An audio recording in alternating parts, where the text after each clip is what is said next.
എല്ലാ നിയമവും ചട്ടങ്ങളും പാലിച്ചുകൊണ്ടെന്ന് പ്രത്യേകം പറഞ്ഞിട്ടുണ്ട്. ഏതെങ്കിലും ലംഘനങ്ങൾ ഉണ്ടെങ്കിൽ അതൊക്കെ പരിശോധിക്കാം. അതിനൊന്നും പ്രശ്നമൊന്നുമില്ല. അല്ല, അത് അറിഞ്ഞിട്ടില്ലെങ്കിൽ പിന്നെ ആ പ്രസിഡന്റും ഭരണസമിതി അതിന് പറ്റുന്നവരല്ല എന്നാണ് അർത്ഥം. ഈ കാര്യങ്ങളൊന്നും അറിയുന്നവരല്ല, എല്ലാം സെക്രട്ടറി ഏൽപ്പിച്ചിരിക്കുകയാണ് എങ്കിൽ അവരതിന് പറ്റില്ല എന്ന് മാത്രമേ അർത്ഥമുള്ളൂ. ലളിതമായിട്ടുള്ള കാര്യമല്ലേ. സ്വന്തം കഴിവുകേട് വിളിച്ചു പറയല്ലേ ചെയ്യുന്നത്. അപ്പോ കാര്യങ്ങളൊക്കെ അറിയാനും ഉള്ള പറ്റുന്ന ആൾക്കാരെ പിന്നെ അതിന് തിരഞ്ഞെടുക്കുക എന്നുള്ളതേ മാർഗമുള്ളൂ.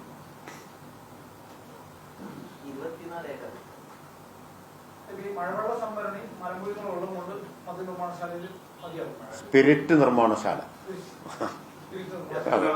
എത്തനോൾ സ്പിരിറ്റ്, തീർച്ചയായിട്ടും അത്രയല്ലേ ആവശ്യം വരുന്നുള്ളൂ. ഒരു കാര്യത്തിന് സംശയം വേണ്ട. ഇനിയും എന്തെങ്കിലും സംശയം നിങ്ങൾ ഇപ്പൊ തന്നെ തീർത്തേക്കാം.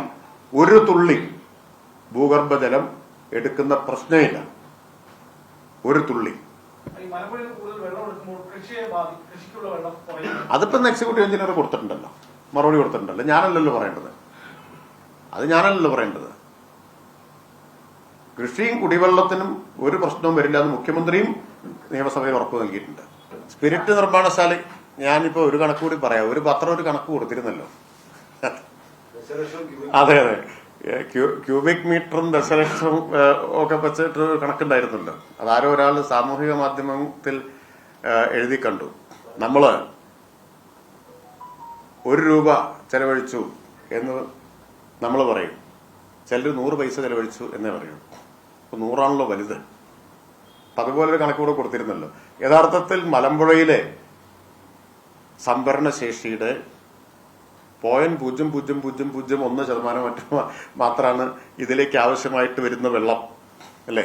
അത് കിൻഫ്രക്ക് ഇപ്പോൾ തന്നെ കൊടുക്കുന്നതിൽ നിന്നാണ് അവർ എടുക്കുക. പിന്നെ അവർ റെയിൻ വാട്ടർ ഹാർവെസ്റ്റിംഗ് നടത്തും.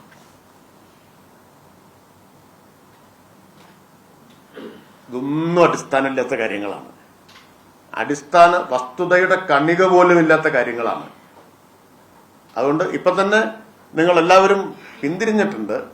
പക്ഷെ ഞാനിത് പാലക്കാട്ട് ഇക്കാര്യങ്ങളൊന്ന് വിശദീകരിക്കേണ്ടതുണ്ടല്ലോ എന്നതുകൊണ്ടാണ് നടത്തിയത്.